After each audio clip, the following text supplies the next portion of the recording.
Hello friends, I am Gaurav Patel from 12 notes music productions. तो आज हम जानेंगे पिंक नॉइस और वाइट नॉइस के बारे में।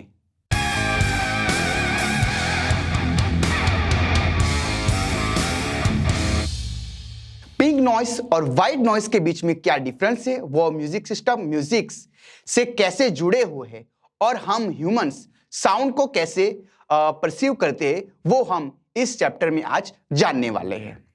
White noise consist of equal energy पर फ्रीक्वेंसी, जबकि pink noise consist of equal energy पर ऑक्टेव।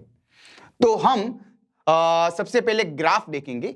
तो आप यहां स्क्रीन पर देख रहे हैं वाइट नॉइस का ग्राफ, जो काफी आपको डिसेंट लग रहा होगा कि कितना फ्लैट है। अब हम देखते हैं पिंक नॉइस का ग्राफ। तो यहां पे पिंक नॉइस का ये ग्राफ है। तो आप देख रहे हैं कि जैसे जैसे हाइस में जा रहा है वैसे वैसे क्या हो रहा है कि वो स्लैंडेड लाइन आ रही है, मतलब डाउन होता जा रहा है। हर -3 dB यहां पे तकरीबन डाउन हो रहा है। अब हम पिंक नॉइस और वाइट नॉइस की साउंड को सुनते हैं। तो सबसे पहले हम सुनते हैं वाइट नॉइस की साउंड को।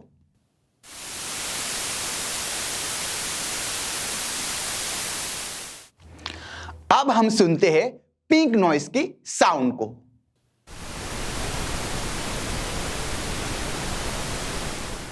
पिंक नॉइस में लोअर जो फ्रीक्वेंसी है वो ज्यादा होती है, ज्यादा एलोकेट होती है। इस वजह से पिंक नॉइस है वो वाइट नॉइस से ज्यादा डार्क हमें सुनाई देता है। वो इसलिए क्योंकि यहां पर ऑक्टेव इक्वल एनर्जी होती है। आप समझिए, ये जो ऑक्टेव है वो डबलिंग फ्रीक्वेंसी है। मल्टी बैंड कंप्रेसर के जरिए मैं किसी भी दो फ्रीक्वेंसी के बीच के साउंड को सुन सकता हूं। आपने मल्टी बैंड कंप्रेसर यूज किया होगा मास्टरिंग के वक्त या कोई भी ग्रुप में। तब आप 2 किलोहर्ट्ज से लेकर 4 किलोहर्ट्ज या फिर 6 किलोहर्ट्ज से लेकर 10 किलोहर्ट्ज के बीच के साउंड को आप सुन सकते हैं। तो यहां पिंक नॉइस में हर ऑक्टेव में इक्वल एनर्जी शेयर हुई होती है। जब हम वाइट नॉइस सुनते हैं तब यहां पे जो हायर फ्रीक्वेंसी है वहां पे ज्यादा एनर्जी कंसंट्रेट होती है, इसलिए ये साउंड हमें थिन सुनाई देता है। हम फ्रीक्वेंसी को लॉगरिथमिक स्केल के जरिए समझते हैं।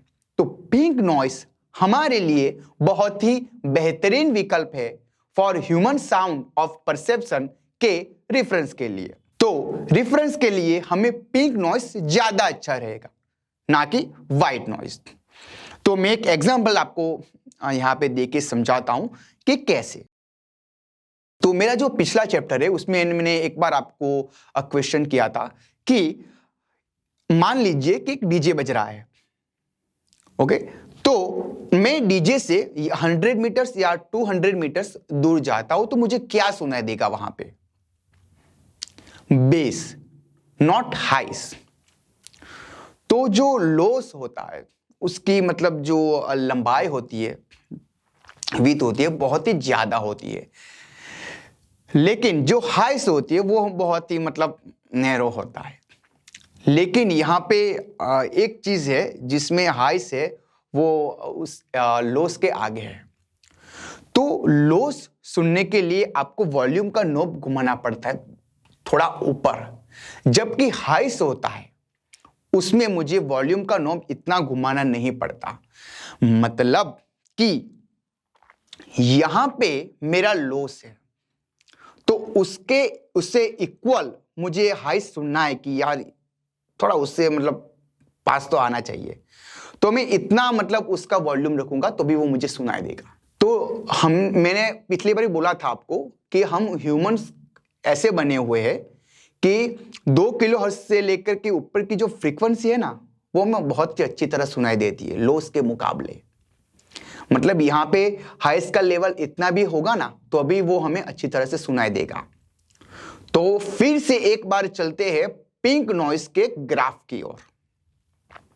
देखिए यहां पे लोस आप देखिए आपको दिख रहा है कि यार लोस में तो बहुत ही मतलब बूस्ट है यहाँ पे, और हाइस में मतलब इतना बूस्ट नहीं है, तो क्या करें? लेकिन वो इक्वल सुनाई देगा यहाँ पे, तो इसलिए पिंक नॉइस ज्यादा जरूरी है। अगर मैं व्हाइट नॉइस, हम जाएंगे व्हाइट नॉइस पे, तो व्हाइट नॉइस में क्या होगा कि उसमें हाई मतलब देखिए आप पूरा यहां तक है बैलेंस, तो यहां पे हाइस है ना वो ज्यादा कंस्ट्रक्ट होती है, तो यहां पे क्या होगा कि आपका साउंड वो बहुत ही थीन बन जाएगा, और आपको पता है कि जो हाइस है वो कानों में कितना लगता है बढ़ जाए तो।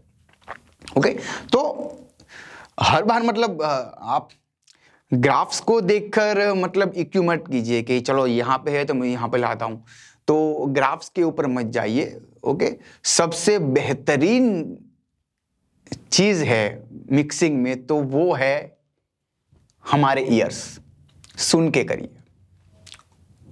ओके, तो कैसा लगा आपको ये चैप्टर, मुझे आप ये बताइए कमेंट में, और जिन लोगों ने मेरे चैनल सब्सक्राइब नहीं किए वो सब्सक्राइब करें, आगे बहुत ही अच्छा वीडियो लाते रहूंगा। और जो आने वाला वीडियो है वो तो बहुत ही बेहतरीन होने वाला है, क्योंकि अगले चैप्टर में हम देखेंगे कि पिंक नॉइस के जरिए हम अपने ईयर को कैसे ट्रेन करें। मतलब कोई भी आवाज हो, गिटार की हो या वोकल की हो, जो भी हो, आप उसको सुन के ही आपको समझ जाना चाहिए कि यहां पे ये फ्रीक्वेंसी है, यहां पे कुछ गड़बड़ है। ओके, तो इस तरह हमें अपने कानों को ट्रेन करना है। जो बहुत ही बेहतरीन मतलब मिक्सिंग इंजीनियर है वो ऐसे बूस्ट किए बिना ही आपको पता चल जाता है उन्हें कि यार यहाँ पे कुछ गड़बड़ है। ओके, तो मैं अगले चैप्टर में आपको दिखाऊंगा कि कैसे पिंक नॉइस को यूज करके हमारे ईयर्स को ट्रेन करना है। 1 महीने का आपका वो टाइम पीरियड रहेगा, रोज आपको 1 घंटा उसकी प्रैक्टिस करनी है, उसके बाद आपका मिक्सिंग और भी बेहतर हो जाएगा। तो अभी हम अगले चैप्टर में मिलेंगे, कुछ बहुत ही इंटरेस्टिंग आपके लिए मैं लाऊंगा। तो चलिए मिलते हैं।